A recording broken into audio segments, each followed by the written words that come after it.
आमदार अपात्रतेसंदर्भात उद्या सुनावणी होणार आहे। विधानसभेचे अध्यक्ष या संदर्भात महत्त्वपूर्ण निकाल देणार आहेत। या निकालावरती उद्धव ठाकरे गटाला मोठ्या अपेक्षा आहेत। हे सगळे जे बंडखोर आमदार आहेत ते अपात्र होतील असं त्यांना वाटतं, तर बंडखोर आमदारांना वाटतं की आमच्या बाजूने जनमत आहे, त्यामुळे आम्ही अपात्र होणार नाही, निकाल आमच्या बाजूने लागेल असं वाटतंय। आपल्यासोबत शिवसेनेचे उद्धव बाळासाहेब ठाकरे गटाचे ज्येष्ठ नेते आहेत चंद्रकांत खैरे साहेब। खैरे साहेब, काय सांगाल तुम्ही? सगळे जे बंडखोर आमदार आहेत, पाच बंडखोर आमदार आमच्या संभाजीनगर जिल्ह्यातले आहे, छत्रपती संभाजीनगर जिल्ह्यातले आहे, आणि म्हणून आम्ही पण ते इतके उत्सुक आहे की ते उद्या काय निर्णय येईल। पण उद्या आम्हाला असं वाटतं की माननीय उद्धवजी च्या बाजूनेच निकाल लागेल। आणि त्याचं कारण असं की ज्या ज्या अशा सुनावण्या झाल्या त्या सुनावण्या जर पाहिल्या तुम्ही हेरिंगच्या वेळेस आपण त्या हेरिंग्समध्ये त्या ठिकाणी बरोबर खूप आहे। आणि सुप्रीम कोर्टाचे जे गाईडलाईन मिळाली यांना, सुप्रीम कोर्टामध्ये जे हेरिंग झालं आहे त्या दृष्टिकोनातून आम्हाला असं वाटतं की हा निकाल माननीय उद्धवजींच्या बाजूने लागेल। तुम्ही म्हणताय उद्धवजींच्या बाजूने निकाल लागेल, पण संदीपान भुमरे म्हणतात की ज्यांच्या बाजूने जनमत निकाल त्यांच्या बाजूने लागत असतो, ज्यांच्याकडे पक्ष नाही, ज्यांच्याकडे जनमत नाही, त्यांच्याकडून कसा निकाल लागेल? नाही, मी एक सांगतो की आता संदीपान भुमरे जे आहे तर ते सुद्धा त्या बंडखोरांमध्ये त्यांचा नंबर आहे। मग उद्या जर समजा त्यांच्या अगेन्स्ट निर्णय गेला तर मग ते काही म्हणून त्यांना बोलावं लागतं तसं। पण ते म्हणतात आम्ही बंड वगैरे केलेलं नाही, हा पक्षच आमचा आहे आणि आम्ही योग्य दिशेने आलो आहे। नाही, फूट नाही म्हणजे बंड, फूट नाही म्हणजे बंड। ज्या शिवसेना प्रमुखांनी शिवसेना स्थापन केली त्यांचे चिरंजीव त्या ठिकाणी माननीय उद्धवजी ठाकरे शिवसेना पक्षप्रमुख आहेत, आणि त्यांच्या नेतृत्वाखाली यांनीसुद्धा 2 वेळेस त्यांच्याकडनं तिकीट घेतलं, निवडणूक लढले, जिंकले, आणि म्हणून त्या ठिकाणी ही निवडणूक जिंकल्याच्या नंतरची ही यांनी फुटले ते म्हणजे ती बंडखोरी झाली। विधानसभा अध्यक्ष आहेत नार्वेकर, तुम्हाला वाटतं का तुमच्या बाजूने निकाल देतील? ते आता खरं म्हणजे त्यांनी मुख्यमंत्र्यांकडे जायची काय गरज होती?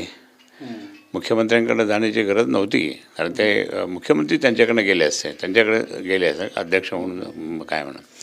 कारण आमच्या वेळेसुद्धा मुख्यमंत्री अध्यक्षांकडच्या चेंबरमध्ये यायचे, परंतु हे प्रत्यक्षात त्या ठिकाणी हे चुकीचं झालेलं आहे, तसं संजय राऊत साहेबांनी त्या दृष्टिकोनातून प्रकाश पाडलेला आहे।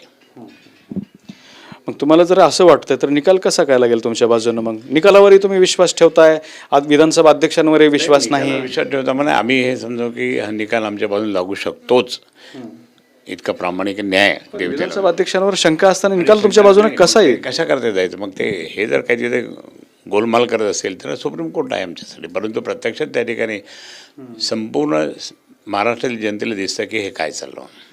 म्हणजे विधानसभा अध्यक्षांनी तुमच्या विरोधात निकाल दिला तर तुम्ही सुप्रीम कोर्टात जाणार? नाही, आता ते सगळीकडे प्रत्येक वेळेस काही झालं की आम्ही सुप्रीम कोर्टात जातो।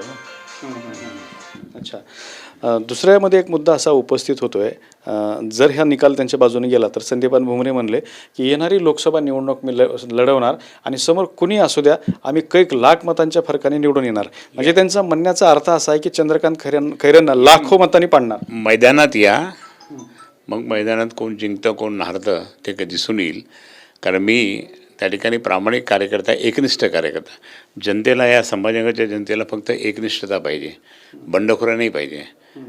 अनेक दुकानं टाकून त्या ठिकाणी, तुम्हाला माहिती आहे कशा दुकानं टाकल्या, त्या दुकानं टाकून किंवा शेती घेऊन किंवा म्हाड्या बांधून किंवा बंगले बांधून हे लोकांना आवडत नाही या संभाजीनगरच्या शहरातल्या जिल्ह्यातल्या। म्हणजे विजय तुमचा होईल असं वाटतं तुम्हाला? होणारच, त्यात काही शंका आहे का? माननीय बाळासाहेबांचा आशीर्वाद, उद्धवसाहेबांचं नेतृत्व, परमेश्वराचा आशीर्वाद, जनतेचा आशीर्वाद, संपलं। भुमरे तर म्हणतात की विजय त्यांचा होईल। आता ते भुमरेचं नाव पण घेऊ नका, बस झालं। आता विरोधी पक्षातले तुमच्यासमोर उभे राहणारे उमेदवार आहेत लोकसभेला, त्याचं नावच घेत नाही मी, बंडखोरांचं काय नाव घ्यायचं? काय होईल वाटतं उद्या? पाहू ना, आता झालं, बोललो ना आपण आता। तरी पण ह्या सगळ्या बंडखोरांना नाही काय, आता पाहू ना, उद्या 4 वाजता पाहूया, तुम्ही 4 वाजता निकाल आला। निकाल बाजूने लागावा, पॉझिटिव्ह लागावा म्हणून काही पूजा अर्चा, देवधर्म, दर्शन काही नाही, ते काहीच नाही, आता काही नाही, झाले सगळं ऑलरेडी। अच्छा, ऑलरेडी तुम्ही मंत्र मारून ठेवलेत? ऑलरेडी पूजा झालेली आहे, चला बोला आता पुढे। तर हे होते चंद्रकांत खैरे यांनी स्पष्ट केलेलं आहे की उद्याचा निकाल आमच्याच बाजूने लागणार आहे आणि लोकसभा निवडणुकीमध्ये आमचाच विजय होईल असंही त्यांनी स्पष्ट केलं आहे। दत्ता कानवटे, TV9 मराठी, छत्रपती संभाजीनगर।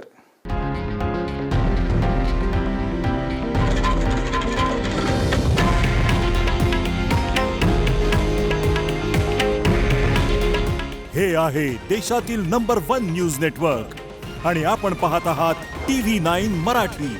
काळजी तुमची, हित महाराष्ट्राचं.